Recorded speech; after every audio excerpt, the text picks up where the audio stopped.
And are you going to continue this fight? Are you going to appeal the judgment? What are your next steps? Let me be very clear. They know very, very well that we will overturn this in appeal. There's no doubt in their minds. There's no doubt in my mind.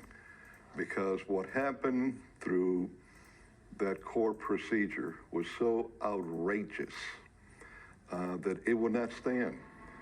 This is going to end in one or two ways in the appeal. Either the Court of Appeals is going to throw it right at the door. Why? Because the February before the April trial, the Court of Appeals ruled in a case basically like this, where they said that the city and its employees had every right to go after certain individuals because they had probable cause. In our case with the city, we had more than probable cause. We had the proof that in every one of their places, there were outrageous violations that they were getting away with, and nothing had happened. And we're not talking about minor little things.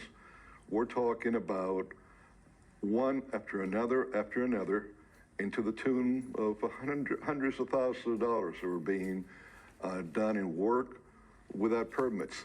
The Great Ball and Chain, surprise, surprise, like Gomer Pyle used to say. In the back where the wonderful pineapple was, the pineapple didn't have any permits. Can you imagine? Poor Joe Biden got up there with all those little kids that he could have fallen off.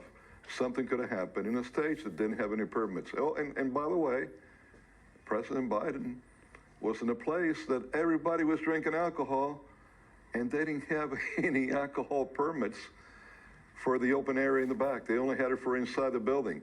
They didn't have a single permit for that whole place that had been refurbished upside down. They were not allowed to have anybody in the back because they didn't have any permits from the city. And on top of that, they had an occupancy load, meaning they could bring in up to 480 people.